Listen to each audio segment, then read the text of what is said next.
आणि बातमी आहे माजी मंत्री तानाजी सावंत यांच्या मुलाच्या जबाबाची।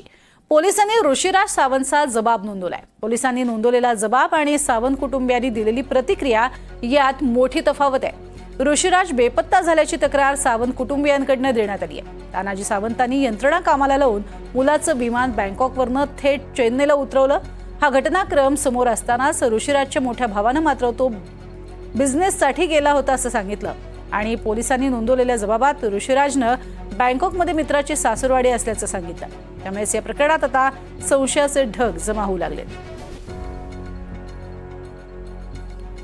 ऋषिराज सावंतच्या जबाबात नेमकं काय आहे ते आपण पाहूयात। मित्राची सासुरवाडी बँकॉकमध्ये आहे। ऋषिराजनं पुण्यात दाखल होताच पोलिसांना माहिती दिली कुटुंबाच्या व्यावसायिक कामासाठी बँकॉकला जात होतो।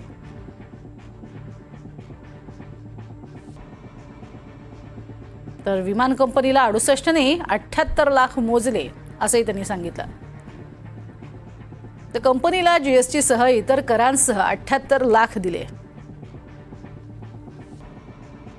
ते एक दिवस आधी आधार कार्ड, पासपोर्ट, व्हिसा कंपनीला दिला होता।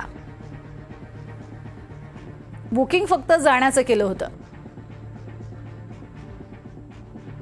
पत्नी आणि वडिलांना माझं बँकॉकला जाणं पसंत नव्हतं। तर मला परत आणण्यासाठी वडिलांनी राजकीय शक्ती ही पणाला लावली।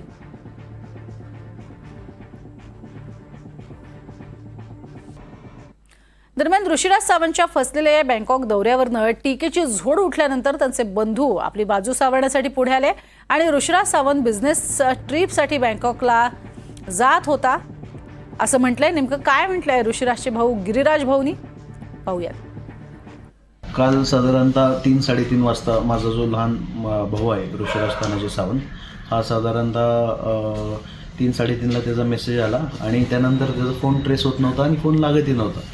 त्यामुळे सर्व आम्ही घरचे चिंतेत पडलो आणि कुठंच काही सापडत नसल्यानं अर्जाचा आम्ही तपास घेतला। कुणालाच कुठं काही सापडत नाही म्हणून आम्ही सिंहगड पोलीस स्टेशनला FIR केला आणि त्या ठिकाणी साधारणतः 10 दिवसाखालीच तो दुबईला गेला। दुबईला जाऊन आल्याच्या नंतर त्याला बिझनेसच्या रिलेटेड बँकॉकला जायचं होतं आणि त्या दृष्टिकोनातून तो बँकॉकला सोडणार नाहीत घरचे लगेच दुबईला जाऊन आल्यामुळं, त्यासाठी त्यांनी प्रायव्हेट फ्लाईट करून तो बँकॉकच्या दिशेने गेला। पण ह्या गोष्टीची कुठलीही कानोखबर आम्हाला नसताना आम्ही सगळे घरचे थोडेसे इमोशनली हायपर झाले म्हणून आम्ही आपल्या सिंहगड पोलीस स्टेशनला FIR फाडला। त्या ठिकाणी असं कधीच घडत नाही, आम्ही कुणी कुठं जात असताना एकमेकाला सांगून जात असतो। तेव्हा आम्हाला थोडं भीतीचं वातावरण होतं म्हणून आम्ही अपहरणाचा, किडनॅपिंगचा गुन्हा त्या ठिकाणी दाखल केला। दरम्यान या सगळ्या प्रकरणामध्ये घटनाक्रमात काही प्रश्न उपस्थित होत आहेत, पाहूयात। मोबाईलवरती संपर्क होत नव्हता तर थेट अपहरणाची तक्रार का देण्यात आली? ऋषिराज बँकॉकला जाणार आहे हे कुटुंबियांना नेमकं कधी माहिती झालं? तपासासाठी पोलीस यंत्रणेवरती काही दबाव आला का? खासगी विमान हवेतनं माघारी वळवण्याएवढी ही घटना खरंच गंभीर होती का? सामान्य माणसाला त्याच्या आपत्कालीन स्थितीतही यंत्रणांचं असं सहकार्य मिळेल का? या अपहरण नाट्यानंतर आता हे काही प्रश्न समोर आलेत।